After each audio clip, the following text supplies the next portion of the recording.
عزیزان محترم، خوږو معززو مکرمو او محترمو مسلمانانو ورونو،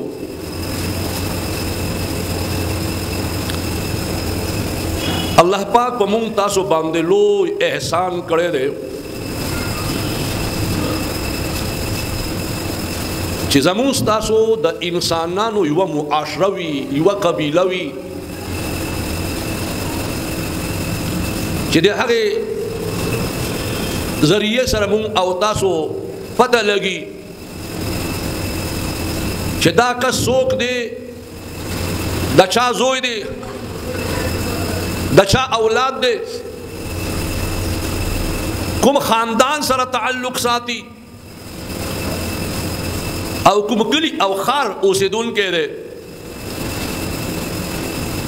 دې په مقابله کې نور مخلوق ته وګورئ،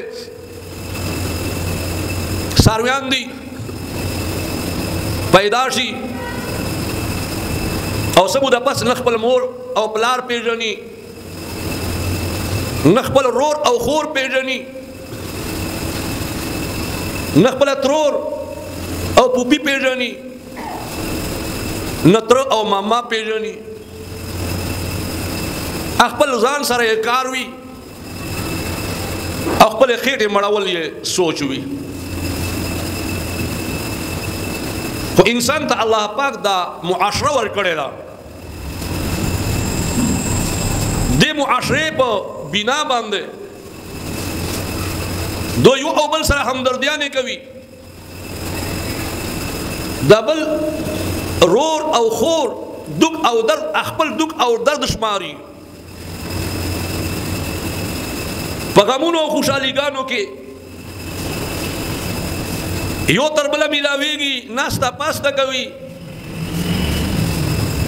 په دک او درد کې یو ځای هغه غمونه سره تقسیموي. ایوه کس باندې چې کوم غم او بوج وي،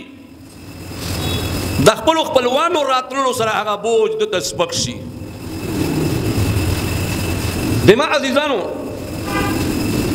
نو الله تعالی جل شانو په دې خپلوانو کې مونږ ته اولاد هم را کړی دی، مونږ ته بیبیانې هم را کړي دي، مور او پلار هم را کړی دی. الله تعالی جل شانو په نعمتونو کې د اولاد یو لوی نعمت دی چې انسان باندې او الله پاک د اولاد نعمت وکړي نو د زړه قرار شي چې سبا تکلیف په وخت باندې به زما دا اولاد پکار راشي. بیا دې اولاد دپاره دا مور او پلار لګیا وي، خپل ځان په محنتونو مشقتونو کې وغورځوي، د دوی اسانتیا دپاره له خپل وجود نه خوله وباسي، کله وینې وجود نه ووځي او کله دې محنت او مشقت د خپل اولاد دپاره چې لګیا وي په دې کې سر هم اخري دنیا نه لاړ شي. خو یاد وساتئ زما عزیزانو، د اولاد صرف دا حق په تاسو باندې نه دی چې دې دنیا ور ښکلی ژوندون، ښکلی زندګي، ښکلی معاش ورته برابر کړی، بلکې تاسو باندې او موږ باندې د خپل اولاد د دنیا کې د معاش او د ښکلی آرام والا زندګي تېرولو نه زیات حق د آخرت فکر دی. ایا موږ او تاسو چیرې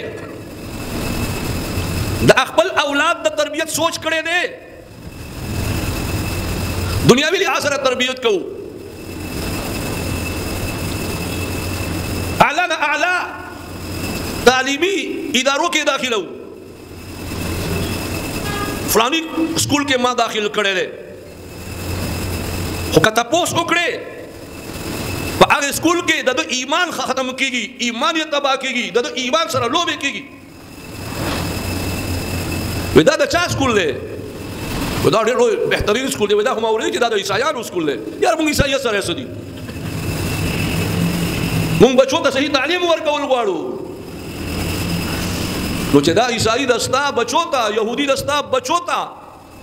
तरबियत वर्कवी the brain wash पे कुम अंदाज की कवि द ब्रेन वाश पा द आखिरत पर जाए बांधे दुनिया तरफ द कवि दीनदार खल्क ने बैकट कवि जुम्मत का बे ताल्लुक वस कवि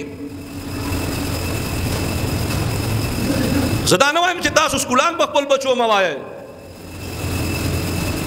अंग्रेजी तालीम में पकवे बदौरान हिफ्ज़ के सन 1978 खबर अदा गालिबन फैसलाबाद के माँ हिफ्ज़ का बोलो तो यो सो मलगरी तैयार शुरू चे जुबा लाहौर था हल तयो वलीउल्लाह दे मौलाना उबैदुल्लाह अनवर साहब रहमहुल्लाह ताला जिदा शेख तफसीर मौलाना अहमद अली लाहौरी रहमतुल्लाह अलैह जोयो अवु जुमे पश पे बांधे मजलिस जिक्र लगावी नमुंगा लाडू लाहौर था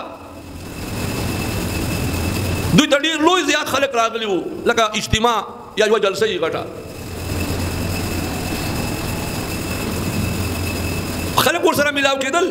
दाई पर मुसले नास हो मुंग तकरीबन 3 तालिबान उच्च और सरा मिलाव शो कुम जाइना रागली है फैसलाबाद ना फौरन पासे दो और मुसले प्री खुदा संग तदा से मुसले नखता के नास्तलो और बेमाना तबूज रसूल तालीम दे करे अंग्रेजी ओ से कवे मौदी चिन्नवी के में प्री के हिफ्ज़ दा पारा रागले है मां दोला तवे में चकला हिफ्ज़ उकड़े नो इल्म का वाखो स्कूल हम उवाया और तवे में हमारे अकाबिर फरमाते हैं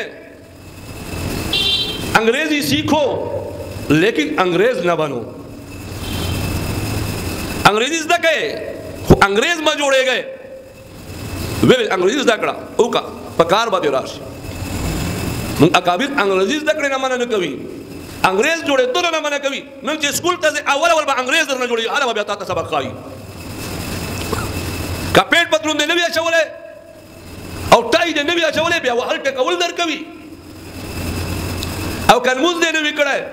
और अल्लाह दे पैगंबर ने इस परवान इश्तदा खो टाई और पेट पतलून और बूट पर खा मखा अच्छा है ये ज़हनी गुलामी बचपन नकली चस्ता कामयाबी राज पदे टाई के पदे पेट पतलून और पदे बूट के दे देना अलावस्ता कामयाबी जिस तरह